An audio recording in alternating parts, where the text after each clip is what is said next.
Hello and welcome to Tipsy Tolstoy, Russian literature for the inebriated. I'm Matt Gerasimovich, PhD student in Russian Lit. This week, well, actually, just 10 minutes ago, I made a stir fry, which is the universal term for I overfilled my pan and made a freaking mess everywhere. It's a classic mistake. Is it a mistake or is it really just part of the process? Well, I'm Cameron Lalana, and I've got new glasses this week, which is fun because I went to the optometrist for the first time in 2 years, and my eyesight got so much worse that I thought the appointment was going kind of long. And at the end, she said, "Yeah, your eyesight got so much worse. I didn't believe it at first, so I kept trying to trick you, but you nailed it every time." So, which is not what you love hearing from your optometrist, but No, it kind of sounds like they're more of a leprechaun than an optometrist. You solve my riddles, you'll get a piece of gold. This is a podcast about eyes, where me and my good pal Cameron get to unwind from our week with some Russian literature and a drink or two. This fine evening, we are changing the course of history, or so we may think, with Book 3, Part 2 of War and Peace. And may I add, my least favorite part so far. Yeah, I'll talk about it. This one kind of dragged. But it just dragged all over me. I did not like it. Yeah. Well, we'll get to that in a second. And if you're following along and you also know how much of a drag this part is, then you probably want to make sure you're getting the most out of your reading, especially in this part, because you may really have skimmed this because it is a drag. So you should head on over to patreon.com/tipsytolstoy, which is where we post a reading guide for every episode. And that includes quick commentary on major quotes and themes. Plus, once per month during this series, we're hosting a Patreon-only reading series to discuss everything we didn't get to in our episodes. You should join. We just had one earlier today. A lot of fun. Good discussion. You should have been there. It's a real shame you weren't. Yeah, but you it's because individually. you weren't subscribed on Patreon. Mm-hmm. And that's really the bigger shame that you've brought upon yourself. A shame on your family, yourself, your history, your house. Yeah, basically. But not to make you feel too bad. If you are not interested in Patreon, but you still want to help your favorite Russian literature podcast out, you can leave us a nice review on Apple Podcasts or wherever you're listening to podcasts, or you can sign up for our email list on our website, tipsytolstoy.com. Before we get into the show, we wanted to give a quick thank you to our newest patron, Marin. Thank you very much for supporting the show at patreon.com/tipsytolstoy. If you want to make sure corporate keeps our lights on, head on over to patreon.com/tipsytolstoy. We got tons of goodies over there, and it really helps the show out a lot. It's a first step towards alleviating that shame. Right. Maybe you won't get all the way there, but you get somewhere. Right. Well, we'll have more options once we start up our cult. But anywho, right. Matt, I got to ask you, as we're stepping into this reading tonight, what are you drinking? What have you brought to the table? Yeah, I'm bringing a repeat, baby. We love a good repeat. Yeah, I'm drinking Intentional IPA. It is by Wellbeing. It is a non-alcoholic brew, and it is definitely my favorite non-alcoholic beer. Right. So thank you, Wellbeing, for this. You didn't send it to me, but thank you for making the beer. That was nice of you. I wish you sent it to me. If anyone who works for Wellbeing is out there, you can send Matt free beer for no benefit. Good. We were already, I guess, promoting it by bringing it on repeatedly. So nothing really that you can justify to a boss, but it'd be nice. So this is going to be something that's going to work a little bit better for our visual listeners. But I'm informally calling this part. We've got a couple nicknames. For me, this part is what I'm calling the salt of the earth part, because we're going to get into some peasant politics. And that is my justification for bringing a 32-ounce Modelo to that's what 19th century Russian peasants drank.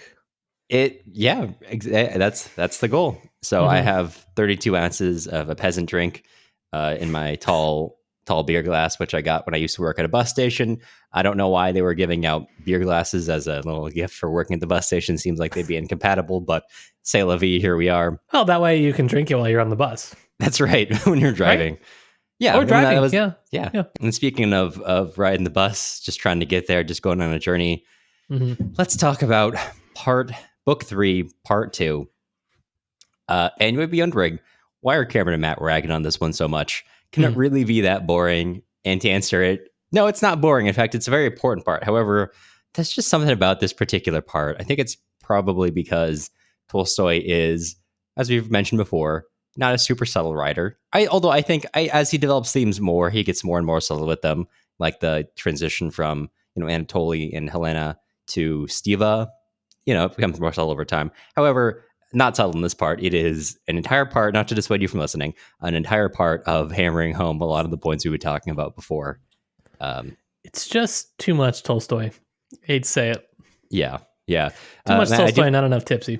That's why we have to bring. That's what we're here for. We have to bring that in. Matt, can I ask you? I know my informal name for this part is the Salt of the Earth chapter, but I quite liked your name for this part. Oh well, it's not perhaps the name for the entire part. Sure. But there was a really important role that Princess Marya finally comes to play, and that is the role of the manic pixie hussar girl, as she is kind of the plot device for this part of the book. Yeah. And that was the only funny thing I really wrote in my margins this time. So I knew it wasn't going to bode well for me now that I've put that out in like the first 10 minutes of the show. All right. You've gotten to the high of this episode. You can go ahead and turn it off now. So no, that actually is the end of the episode. And before we let you go, we wanted to extend a sincere thank you to Princess Marya for giving me that joke. Exactly. Well, I know you probably won't have anything, but just in case, before we get into the actual story itself, is there anything that you want to cover? Not to cover, but just like this probably is the most important part of the book, I guess, narration wise, because this is the battle. This is the big boy. This the big is old the battle. Thicky. That's the battle of Borodino. Yeah, I've heard it pronounced like many different ways. I listened to an audiobook for part of this. It was a bad experience for me. I didn't like it. I rarely find audiobooks that I like, and this one did not help that sentiment. Yeah, that's fair. But so this will be the reader pronounced that multiple different ways. And there was kind of like a lot of pausing when it came to names as they were trying to piece together how to say things. It was awesome. Sounds like a good experience. It was really good. So yes, this is important. This is when the French army gets routed. They're really, I mean, not the end of the war, but the end of their momentum of the war. And let's talk about that. Before we get there, we start on. Well, of course, we're starting new parts. Of course, we're starting new theorization. Part one of this is just the narrator writing to us as readers saying, look, it makes sense to people this time. And sorry, every time we do one of these episodes, I got to have a longer quote. This is going to be that one for this episode, which because it's basically the thesis for the entire part. And this is the thesis Tolstoy is putting down for us, in which he tells us, this isn't the thesis, but as an introduction, the actors of 1812 have long since left the stage. Their personal interests have vanished, leaving no trace, and nothing remains of that time but its historic results. And he goes on to say, but no one at any time foresaw what now seems so evident, that this was the only way an army of 800,000 men, the best in the world and led by the best general, could be destroyed in conflict with a raw army of half its numerical strength and led by inexperienced commanders as the Russian army was. Not only did no one see this, but on the Russian side, every effort was made to hinder the only thing that could save Russia, while on the French side, despite Napoleon's experience and so-called military genius, every effort was directed to pushing on to Moscow at the end of the summer. That is, doing the very thing that was bound to lead to his destruction. So the context for that is absolute dunk. Eat that, Napoleon. The context for this is that, of course, Napoleon trying to march to Moscow is what leads to more or less the destruction of his army, the necessity of retreat, which destroys even more of it, and eventually kind of leads to his first downfall.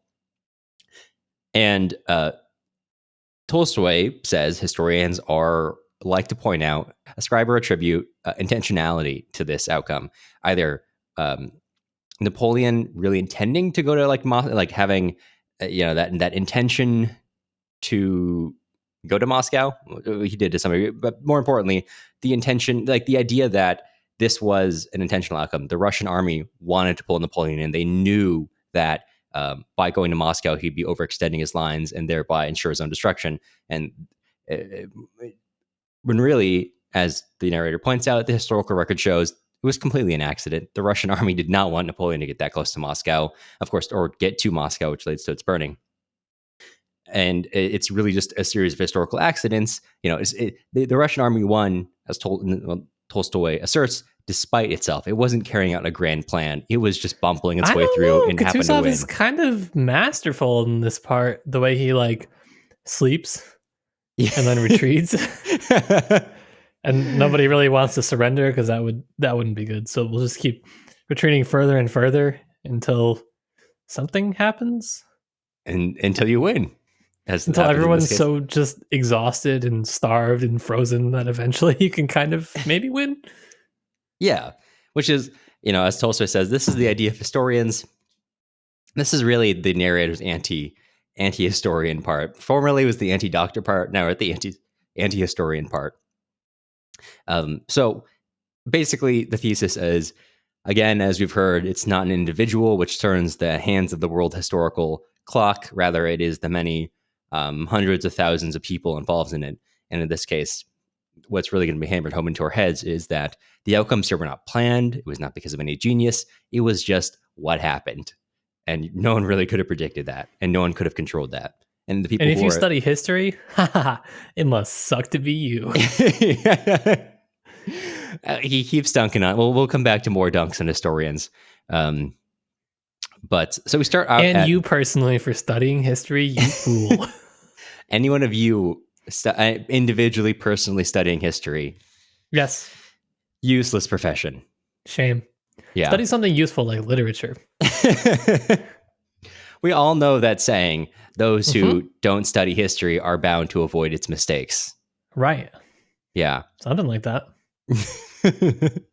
So we go back to Bald Hills, where as war draws closer, things have gotten way worse for Marya. Her father is just, and you thought, there's no way the elder Balkonsky could get worse. No, he does. He gets worse. And I didn't think he could actually do better than intentionally shoveling snow over the path for, to prevent people from coming to visit him. I like that. Sure. That was king mentality right there. Yeah, but away from his heyday of the heights of shoveling, preventing visitors from coming. Andre writes them a letter, says, "Hey, you guys need to go. The French army is advancing. It's not safe for you at Bald Hills." And even though the letter is read out loud to everyone in the room, Balkonsky is kind of disconnected from it all and says, "What does the letter say? That we're winning? Why would I ever leave here because we're winning?" Everyone's like, "No, that's exactly the opposite of what the letter says." And he says, "No, I think I know what I heard," and continues to insist that there's no reason to leave, which continues until that evening when he reads it a second time, he realizes oh no, actually we probably should evacuate, but instead of evacuating, just sends his servant out, Alpatych, to go get some supplies. While in town, Alpatych in Smolensk, Alpatych comes under fire. The French army invades. The town is set fire by soldiers and by the townspeople, and they have to retreat. And on Alpatich's way back, kind of evacuating, he runs across Andre, who says, "Wait, why are you guys still here? You need to evacuate." And he gives them coordinates where you should go, and so on. Alpatych takes these back, and the prince, the elder Balkonsky at this time, understanding the depth of the threat, now agrees to evacuate, but says that he personally will not leave. He's going to be leading militia forces up to fight the French. And that continues about. Yeah, it should be good. Should be fine. He seems like he's in his peak for leading military actions. Like a really good mental state to do that. Yeah. Give this man a couple guns and send him off. So he's in such a good state, in fact, that he has a seizure and falls ill. And they have to retreat to Prince Andrei's estate, Bogucharova. And while they're there, his state continues to get worse and worse. And Marya, at this point, not doing great. As you mentioned, things have gotten way worse for her, especially after Andre tried to come to her defense in the last part. And now The elder Balkonsky is yelling at Marya often for turning his son against him. Things going great for him and his mental state. And so she is basically just awaiting his death, just waiting for him to pass up until the moment that he's actually dying. And then he apologized to her, and she kind of, and this is a longer scene, it's not as sudden as describing it, but has this turn of heart, and begins to think, how could I have wanted my father to die? And even before he does die, she's sent out for the doctor, and while she's away, he dies. And so now not only has she had, an about heel on how she feels about her father, made much easier by the fact that he's dead now and can't continue his abusive behavior, but she's also deprived of knowing what his final words to her were going to be, because he's cut off, because he goes by the doctor so they can take care of him. Definitely the worst luck in the whole book. Yeah. Yeah. By far. I mean, Prince Andre almost dying twice. That's not great either, but it's pretty bad too. Sure. But hey, Prince Andre almost died twice. You only get to miss your father's dying words once. So true, bro. So they decide it's time to leave, except for Madame Bourrienne, who says, hey, maybe we should just surrender to the French. That'd be kind of cool, right? And Marya freaks out and decides we got to go right now. Get away from, literally leaves the room and says we got to get away from this place and this traitor, essentially. However, unfortunately for her and her desires to leave, the peasants at Andre's estate, they are, as the book notes, different. They're steppe peasants. They are not, and this is I'm regurgitating the text here, not my personal view on people, not as servile as other serfs. Again, regurgitating the text. Basically, they're prone to superstition. They're, it's really just normalcy that keeps them tied to their land. If they sense that things are going to get weird, like when they thought the world was going to end, I think it kind of implies that they're old believers. I wouldn't hold, or some alternate form of religion. And, when they believe the world is going to end, they were totally willing to leave en masse, which ended in most of them, or a great deal of them at least, being sent to Siberia, being executed, dying, etc., etc. And they have decided, or at least the village elder has decided, we can't flee our homes. We got to stay here. So they begin to forcibly, essentially, keep the princess there, because without them to give her their horses or get her carriage ready, it's just her and the house servants who can't do any of that either. So they're stuck there. And the peasants tend to surrender to the French because, hey, what can they do to us that's worse than losing our homes and losing our land? So as that's happening, Andre actually returns to the Bald Hills estate and feels somewhat somber looking at this now evacuated land, everything his father had worked so long and hard for, which has now been reduced to just a few peasants, essentially. Although he does feel kind of a little alleviated when he sees some children stealing a plum, because it's he feels that something else could be important besides the war, at least to these children. What's important to them is being able to get away with this plum, and that alleviates him somewhat. At the same time, in Petersburg, we've got the salons, which are taking sides. Some are strongly anti-French, approving of all their measures. Some are like, well, maybe we should talk to the French. And we have our friend Prince Vasily waltzing around, condemning people as he's wont to do, or later on telling everyone how great that same person is once they get appointed to a position of power. I missed him. It's been a while. Vasily. It's been a while since we had any Vasily content. Yeah. We get a little taste, a little treat.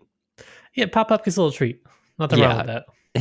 Nothing wrong with that. So at this point, Kutuzov is appointed to field marshal, control of the army. It's taken away from the Barclay de Tolly, who is, I think, German, under the excuse that we can't have, Bagration is feuding with, de Tolly, so they can't lead an effective army like that. And also he's a foreigner, so we can't really defend our nation.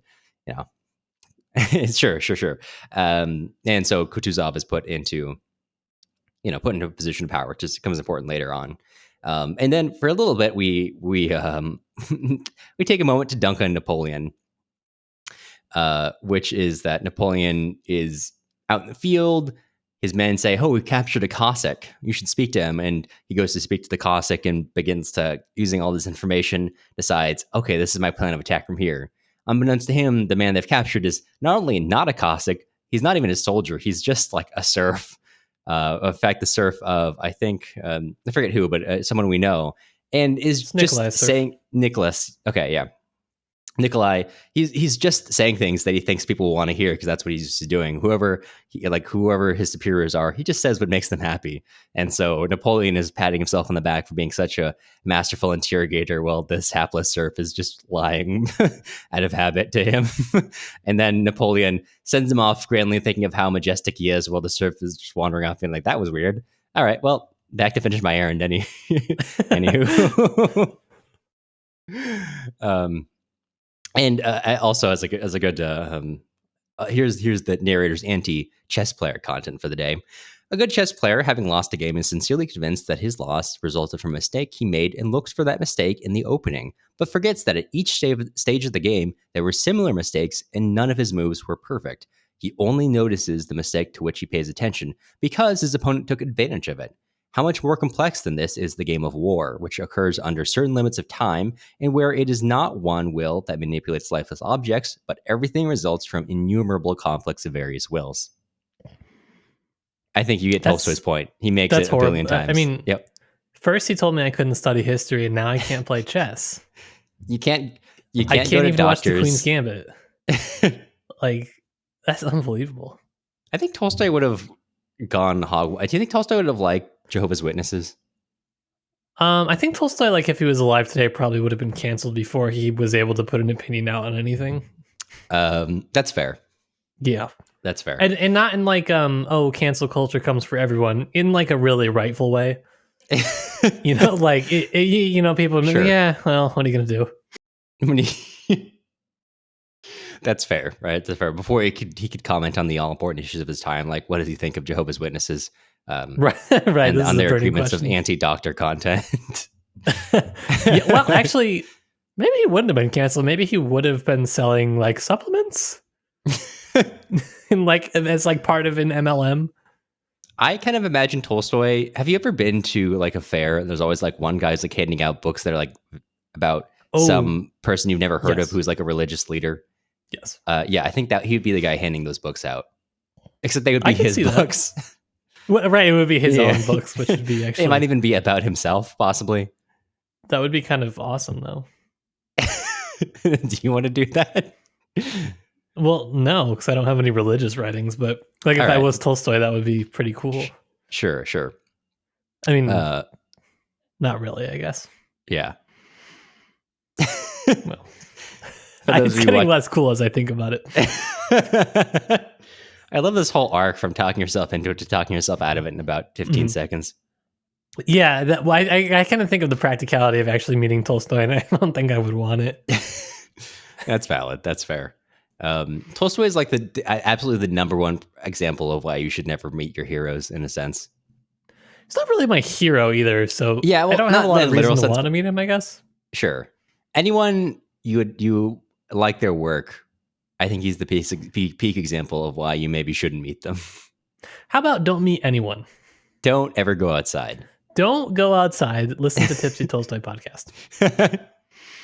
Become a NEET, N-E-E-T. You could be like a dog. Here's like your little bit of mental stimulation. Go back inside. This sounds like a really good advice to give to people. So while this is happening, let's go back to the scene at Andre's estate, which he thinks, my family is safe now. They've obviously left Bald Hills. Oh, no. They are not safe.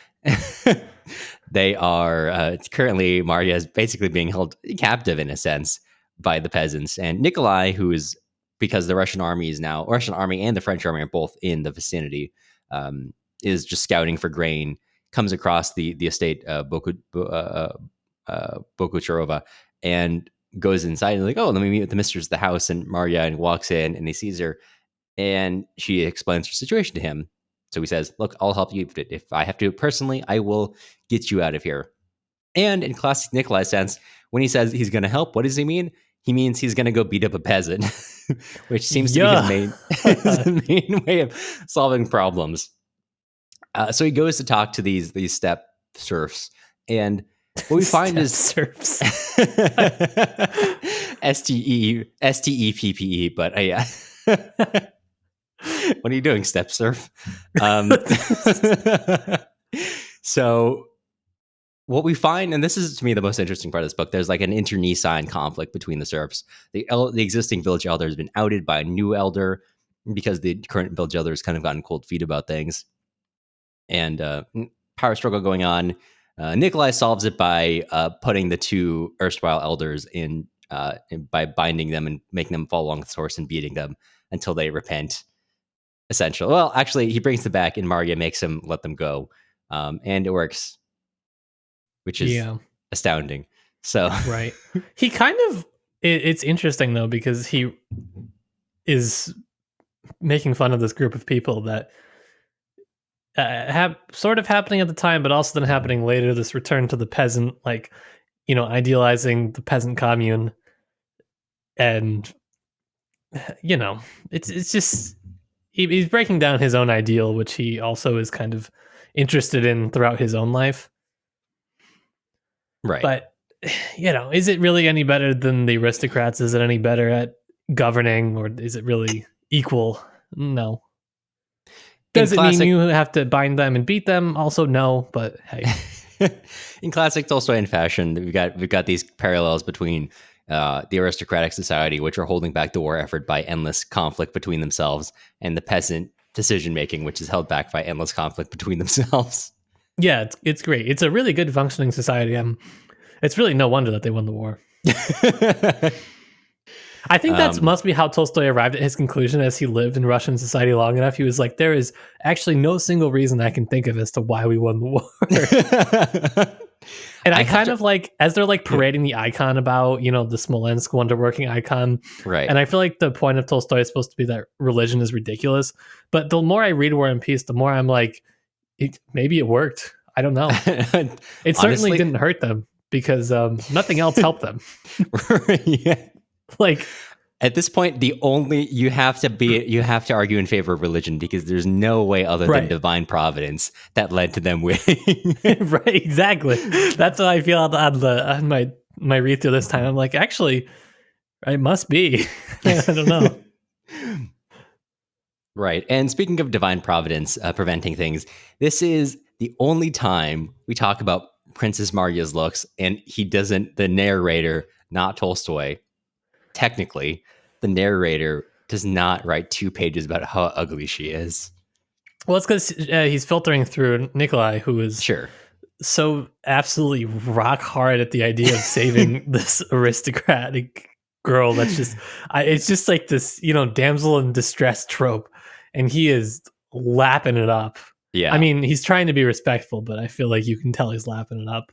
No, he is. He's mad he's so in love with her that he's mad at himself. Right, that's good. It's good. Yeah, so he does help her. He beats the peasants until they let her go. Then takes her to a nearby town. So and says, "Okay, you're good to go. I'll see you in the future, maybe," and wanders away. Now Marya thinks, "Oh my gosh, I'm so in love with this man. He's so romantic, that meeting." And Nikolai's thinking, that was such a romantic meeting, but how can I marry her? Because I've got to marry Sonia. But if I married her, she's rich. That would solve my family's problems, and I love her. He thinks. Yeah. I like that this was a time where you could fall in love with just everybody you saw, because you maybe saw like 5 women max up until you got married. So you just kind of see one randomly one day and you're like, that's the one. That's the one. We're getting married. Yep. We can't undo this action. Yep. I'm 15. Yep. That is by far, whenever I tell someone about, people ask about the podcast and, things I've learned, lots of things to say. The number one was anything that's written before the 20th century is terrifying because of the number of teenagers who decide they're in love and need to get married to someone forever in the first 10 minutes of seeing someone. Blame the Romantics. I don't know what to tell you. As Tolstoy said, the Germans are at fault for everything. I think that's what he says. Yeah, that is what he conveys. The Germans in their all too scientific minds. I would be interested in understanding the historical association between Germans and science and exactness. We don't have time. That's a much bigger topic. It's a whole separate. We do know someone who studies German history, so let's go and ask. We can ask him. So ask a German day on Tipsy Tolstoy podcast. I don't know why I don't like that name. Something about it. So from here, a couple of things happen. Andrei goes to see Kutuzov to let him know that his father died because Kutuzov cries. He's close to the man. I like this part because when Kutuzov asks Andrei whether he wants to stay and help him, and Andrei says, no, I want to go to the front. I just like I don't know. He's just got such a funny response. And it's just boys club. Like, yeah, you shouldn't stay here because we need some real men at the front, baby. The front is where all the men go to die. It's like, get on out there, Andrei. Good for you. Yeah. So we go from here to briefly we also go to the cities. Soirees are happening. Here we pick up Pierre, who we're going to follow through the end of this part. And as Tolstoy tells us, at the approach of danger, there are always two voices that speak with equal power in the human soul. One very reasonably tells a man to consider the nature of the danger and means of escaping it. The other, still more reasonably, says it is too depressing and painful to think of the danger, since it is not in man's power to foresee everything and avert the general course of events. And it is therefore better to disregard what is painful till it comes, and to think about what is pleasant. In solitude, a man generally listens to the first voice, but in society, the second. So it was now with the inhabitants of Moscow. Much. Yeah, it's just it's like too much Tolstoy theoretical. It's funny because it leads into just now as Moscow is on the verge of being marched on. People are having celebrations before they flee the city. right, including our good friend Julie Trubetskoy, which Pierre happens, which is where we join Pierre. And at this point, a reminder, after raising some principled objections to having to just mindlessly raise troops for the emperor, he's got a Dr. Strangelove moment as soon as the emperor walks in and says, "Ja, wohl, mein Führer, I can walk," and offers up, as many troops as he can handle. And so now he's got these regiments he's raised and decides, I'm going to go join them for the battle. I'm going to go with no military experience, lead them in this battle, which will end up being the most important of the war. Well, of course, he does not know that. He's not really leading them. It's kind of just like he's just there. He's just there dressed as an officer. He's kind of an entertainment for them. He is Forrest Gumping his way through this entire part of the book. Yeah. So he goes out to the field in his carriage, shocked by the idea that these people could die. And we lean in more. I'm not going to go too much into it, but Tolstoy goes into more of his theoreticals about how war happens and how we can't really understand, and how people think this battle was intentional and there was a masterful stroke, but really, based on his studies, it was an accident. The Russians clearly were not prepared to be the Russian army, I should say. It's made up of many more people than Russians, as Tolstoy makes clear. Did not mean to fight where they were meaning to fight. They did not mean to fight on their left flank. They were not even fighting where they intended to fight because they were out of their fortifications. The French army didn't realize they were fighting the left flank. No one really knew what was going on. And it was just a complete accident that things happened the way they did. It's just a million different things happening that landed the course of events as they were, which was outside of everyone's control. Except for Pierre, who's just wandering around the battlefield. He decides, I'm going to go see what's going on in this fight. And so, the day of comes, we follow Napoleon more. The battle begins. Pierre decides, I'm going to go see what's going on. And he's literally wandering about in the battlefield, completely hapless as people are dying around him. His horse is shot, and he doesn't even realize it until someone points it out to him. It's that he's just like looking around, smiling, not even realizing that he almost crosses into French lines several times. And then eventually someone's like, get out of the way. And he's like, well, let's go up to this little knoll over here, not realizing that he's just entered the most important point of the battle. And he just like literally is sitting there on the fortifications as he's watching the most important fight of the battle between the French and the Russian armies happening, the cannoneers, people dying around him. He gets at one point when the French rush the fortification, he gets into a fight and he doesn't even think he's winning. Neither him nor the Frenchmen know who's winning. They both think they've lost. It's that he just wanders through. That's just what he just wanders through until the end of the battle comes. And now it's not it's a very Pyrrhic victory for the French, because what happens is the French destroy the Russian army, like they obliterate it.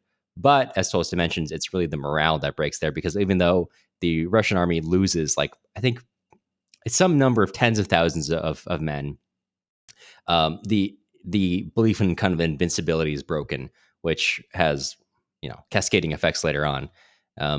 This whole part in like 150, 160 pages is Tolstoy just trying to describe to you how momentum works. It's literally all it is. That's his mysterious force. It's momentum. Yeah. That's it. Yeah. He towards the end, Andre's there. He's thinking dark thoughts. He's like, why should we care about warfare? He's got an entire chapter. Absolutely going through it.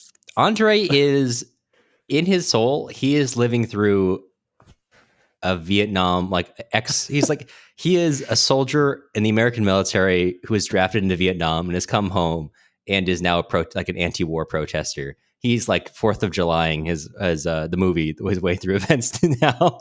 And in classic Andre fashion, as he's sitting there thinking about like how stupid the aim of war is, he's also arguing against taking prisoners. We'll come back to that in a second. He's like, we should just kill everyone we come across, because that's more humane than this fiction of war as a humane thing. But anyway, I think actually he's right. I see what he's right. I've got a whole page of notes on this because it is interesting. But he's thinking all that. He goes to battle. He's like, I'm going to die today. And then he gets shot. And when he's brought back to the field tents, momentum, baby. Momentum. He's thinking about the sky. Manifest your reality, Andre. Andre believes in manifesting. So as he gets brought back, he realizes he's not alone in this operating theater. And in fact, he's there with a man having his leg amputated, who he realizes is Anatoly. Not only does he not feel any hate for Anatoly in this moment, he feels a sense of love for him, for this connection of their history together, even if that connection of history was the breakup of his, marriage to be. And Napoleon doesn't take his loss lying down. Well, he does. He's just mad about it. And then we jump forward to when he's sent off to the island of St. Helena and is justifying it in later years. And then Tolstoy comes back in to say, it wasn't because of any individual person. It was just, anyone who thought they had control were basically just horses on treadmills. And that's what happened at the Battle of Borodino. It changed the course of the war. So this part dragged. This was a lot. Very important. We're kind of going through a lot of points, which Tolstoy's been setting up for a long time. So you're not going to be surprised by anything we have to say for the most part. It makes sense. He's talking about the world historical hands of the clock, which are not any individual. Was Napoleon like in jail in the island, or was he just like vibing? I think he was just, if I recall correctly, he was just like exiled there. Okay, so when I maybe this is my ignorance. I kind of just thought it was just like, basically a rock. I didn't realize it's like a real. It's a community. Kidding? There's like stuff like, yeah. What do I have to do to get exiled there is what I'm wondering. Well, I guess conquer half of Europe and have your empire fall apart. Oh, dude, that sounds like so much work, though. But wouldn't it be the life? I mean, imagine you're Alexander the Great. You don't worry about ruling. That shit's for bureaucrats. You don't care about that. Every day you go out and you fight. Yeah. For breakfast, you just drink wine. You're drunk all the time.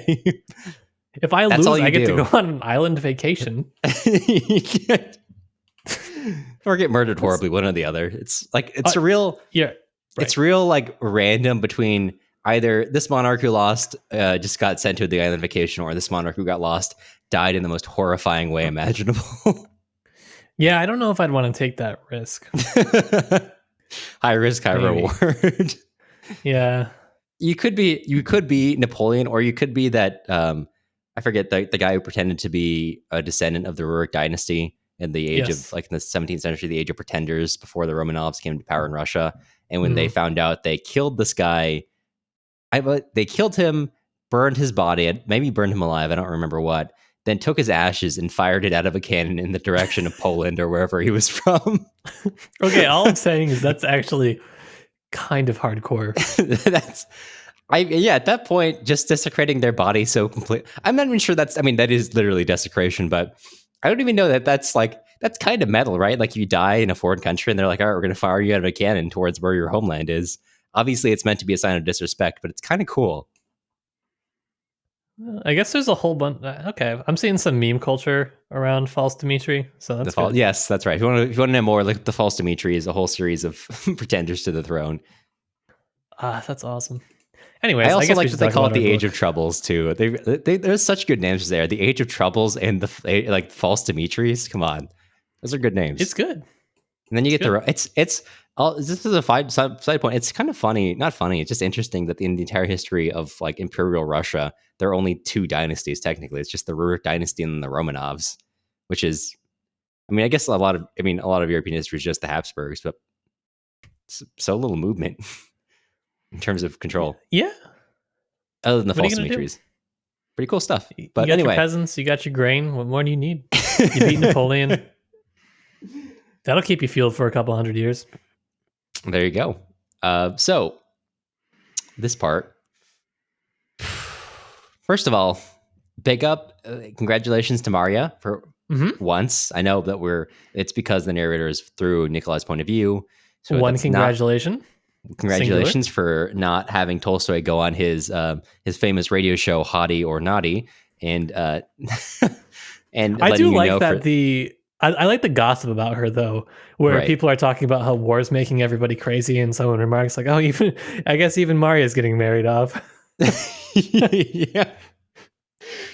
When you step outside Nikolai's point of view, Tolstoy is like, "I just let you know she's." I still hate her. It's your friendly narrator Tolstoy reminding you that. Ago. Just wanted to make that clear. Hello and welcome back to the the Lev Tolstoy radio show, where we rate whether or not these characters are hot or not. Now remember, Napoleon, he thinks he's a hottie, but he's actually a naughty. But that's not the point of this show. The point of this show is to talk about Marya, who thinks she's a hottie, just like Napoleon. But not only is she just a naughty, she's in fact so ugly that I'm glad that we're a radio format, so you can't even see her. And that's what my point of view is. Basically. Tipsy Tolstoy, or Lev Tolstoy, not Cameron Lalana. Tolstoy again, his point of view. That's the end of the radio show. Basically. He does her pretty dirty. That's it. That's all I got to say about it. I found the politicking of the peasants interesting. Sure. That's it. Just having discord instead of having them as one singular mass, although their discord is two singular masses fighting each other for their beliefs. But I don't know. Salt of the earth. Cheers to the peasants. That's why I got my Modelo. Yeah, it kind of goes to Tolstoy's point on one, how there's just such a sort of chasm between the aristocrats and peasants that even though Princess Marya is like, please take the grain so you don't starve, they won't take it. They won't do anything. And it goes to this idea that he's pushing back against about reform, I think, in that even the best and most well-meaning reforms, they are not going to be successful if you don't understand the particulars of whatever sort of situation you are implementing, this is basically a small-scale version of why theory doesn't work. Right. Applied to peasants. It's kind of like, it reminds me of perhaps one of the most misunderstood books, misunderstood but in form of title, in American history, The Ugly American. I don't know if you've ever read that. Yeah, about the American who's ugly. Yes. Well, see, the Ugly American now, the term like talking about ugly Americans abroad is about Americans who act like shitty abroad. However, in the context of the Ugly American is you've got a bunch of, because it's about, U.S. foreign policy in the 1960s and 70s. And I've got all these beautiful people going abroad as the Foreign Service Office. And the book is like, they're doing nothing good. They're actually only hurting our reputation. And the hero of the book is a very ugly American and his very ugly wife. because instead of going about the foreign service to like do American aims, they just like go and move in with like some people are like, hey, what's the problem? What problems do you have? And the ugly American's an engineer who works with like local people to address specific problems. And it's like, oh, well, this is an issue we're having. Let me use my technical know-how and your knowledge of the land you live in to find solutions that make sense to you and you work with. And so I don't know why the ugly American now means a negative thing, because the ugly American is the only good American in the book. All the beautiful Americans are in fact the stupid ones. But anyway, in a small scale sense, you can't be pretty and good. Even the ugly beautiful people. So. Mm-hmm. So, in a small scale sense, Tolstoy. There you go.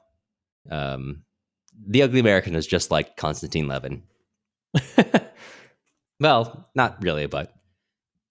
No, not really at all. The ugly American is like the ideal form of Konstantin Levin by Konstantin Levin's own understanding of life. Right. Anywhomst. Is there anything I kind of want to jump to talking about war? Well, considering this was mostly war, I think that's fair. Yeah.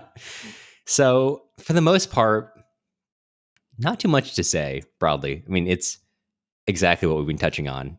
It's not an individual. Most of this part is about how little control commanders actually have. There's an entire chapter about how Napoleon's giving constant orders, which the narrator notes either are impossible to carry out or have already been carried out just by necessity, which is something that you see on the French side, on the Russian side.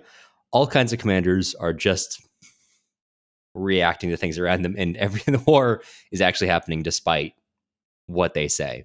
It's happening, and they think they give it form, when in fact, it would have happened anyway. So that's the big. I had some stuff I want to talk about with Andre, but that's later on. So I don't want to skip over anything before that. If you wanted to, I'm happy to talk about Andre personally. Let's talk about Andre, because I think that's. I mean, for a lot of this part, a lot of it is Marya's escape. Not too much to say about that. Pierre Forrest Gumping his way through the story. Sure, good world historical hand, cool. I think Andre is the only one who we really delve into too much of his mental state for this part.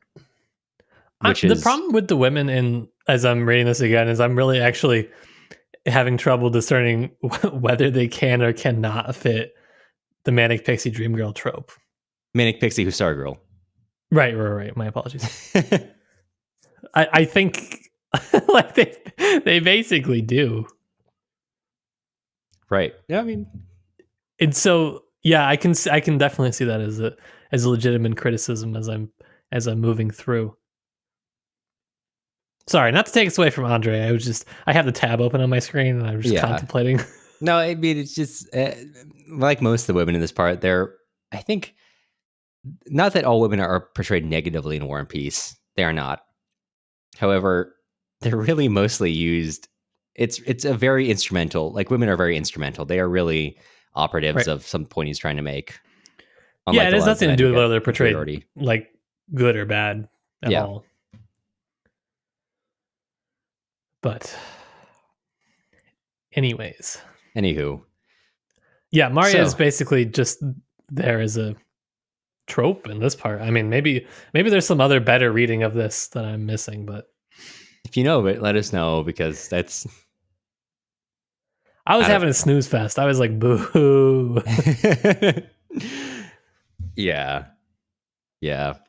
And now Nikolai's going to leave Sonia the cat. So Sonia the cat is cousin. Sonia, the old cousin cat. The coolest cousin cat he knows. It's so difficult. Do I marry this like rich woman, or do I marry my cousin? I don't know. My mother would love for me to marry someone who I'm not related to and also solves all our financial problems. Oh, I don't think it's the relationship that bothers her. I think it's the money. Yeah. If it was a rich cousin cat, that would be okay. Yeah, no, like an Aristocat? The Aristocats. Ladies and gentlemen, the Aristocats. Right. All right, let's talk about Andre. Okay, so Andre, yep. Right. Do you want to start off? No, go ahead. I was just trying to stop talking about Aristocats and let it get going. That's fair. So Andre, I mean, we made a joke earlier that he's basically like a veteran who protesting the Vietnam War. Essentially, that is what he's doing. Where he's at this point, he's thinking about we try to treat warfare as this kind-hearted thing that's glorious and honorable, but it's all rubbish. He says, quote, I saw chivalry in flags of truce in 1805. They humbugged us and we humbugged them. They plunder other people's houses, issue false paper money, and worst of all, they kill my children and my father, and then talk of rules of war and magnanimity to foes. Take no prisoners, but kill and be killed. He who has come this far. Are you reading the most British translation in the world? When I was at work, I was reading the mod translation. I'm going between translations. Wow.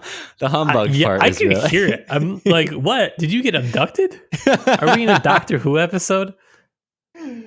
I'm going between my physical book, and when I'm at work, I read the mod translation because that's what's on so funny. Gutenberg.com. Project Gutenberg. Britishisms kind of bother me. Yeah. No, I know. Right. You know why. Because they're British and Matt hates the British. Right, because they're British, of course. Not because of accuracy of translation, just personal biases. Right, personal bias, yep. Yeah. It just sounds like so off when you're reading something that you know is supposed to be Russian, and then it just like, I get like a knee-jerk reaction when I hear it. Where I'm like, I know that's like, there's no way. Yeah. No, you are right. You're right to react that way. But I'm right. So Andre, at this point, he's saying, why do we pretend like war is this nice, cool thing where there are rules and we take prisoners and that's nice? So like, as if there are rules. They burn down villages and they kill people and it's a real he kind of loses steam towards the end because it starts off with like burning villages and killing people and like, yeah, and they pretended and they handed out and they committed fraud. They handed out false banknotes, which is like it doesn't feel equal, but still, I mean, he's coming to this. That's how he's starting to view things. Doesn't it kind of seem like you could have ruined a whole country though, like a couple hundred years ago, just by printing fake banknotes? Oh yeah, right. They killed, they tortured, they raped, and worst of all, they affected our economy. And worst of all, they brought monopoly money.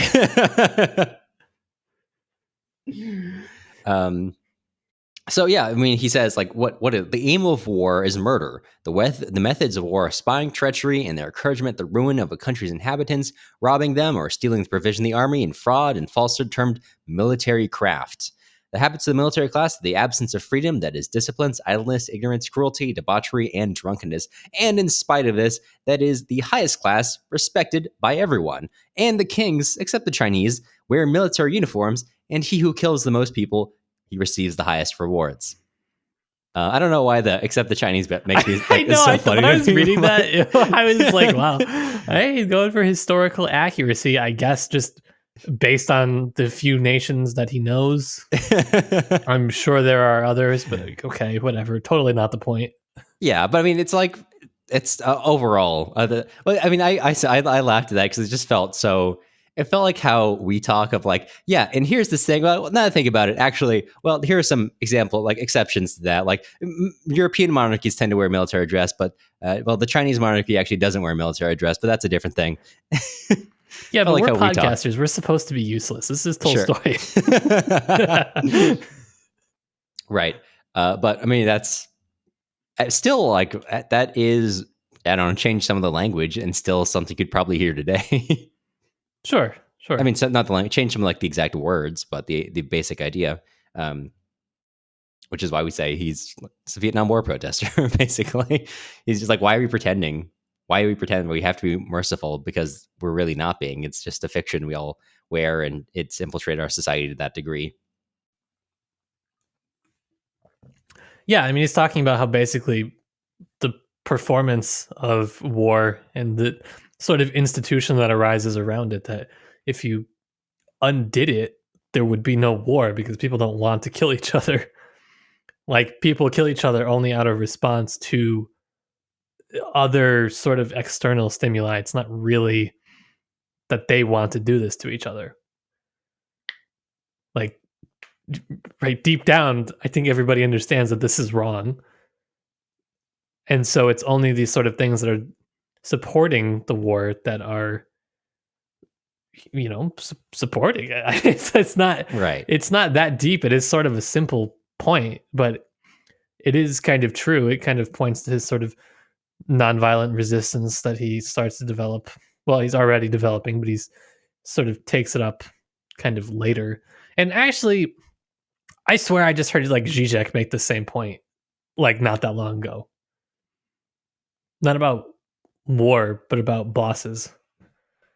How basically like the quickest way to sort of overthrow capitalism or make people understand that their sort of working relations are wrong is to force your boss to act like a boss, not to,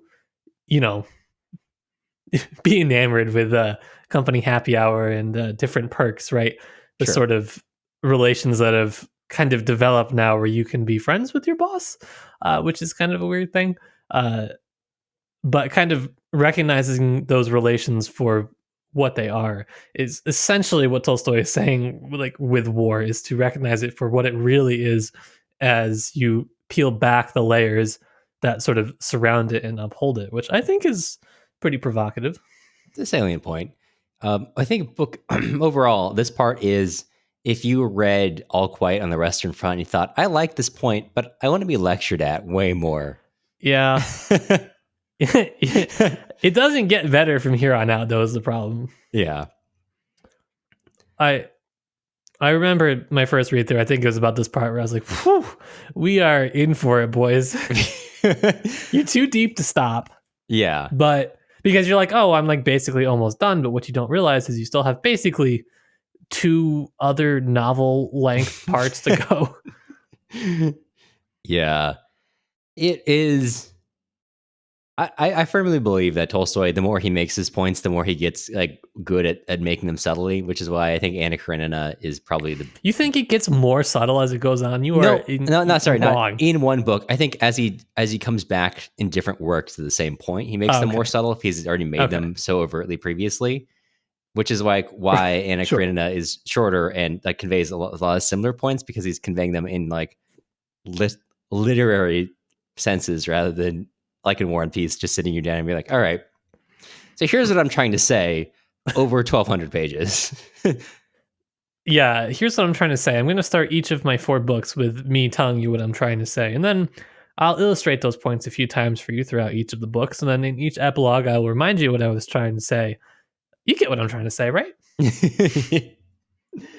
Yeah, so I'm not out here to say like, oh, Anna Karenina is the better of the two, but I think Anna Karenina tackles some of the same points, and you can see the way that he takes these overt points and makes them more subtle by just doing it instead of doing it and then saying, hey, here's what I'm doing right here. Let me draw your attention. I mean, it's also different. I mean, Anna Karenina is not an epic either. Sure, yeah. There are you're right. There are differences, but I think when you see the same points being made, you can kind of see his, at least what I think, why like it's important to read him, not only to understand his voice, as we talked about, Tolstoy's voice as a narrator overlaps, and also like it jumps in and out of characters. Sometimes a character is the voice of the narrator, and sometimes they are the voice that the narrator is making fun of. And so it's necessary to read his shorter works to understand his voice as a narrator, to understand his points, but also the more you read, the more you'll understand. Like you'll see in one work where he makes a point really obviously, and then successive works where he tries to remake that point in a way that feels like he's more comfortable with it and doesn't feel the need to tell you, this is the point I'm making. So you think. Yeah, but that's, I don't know. That's all I had to say about this part for the most. I mean, there is more to say, but I think we're out of time.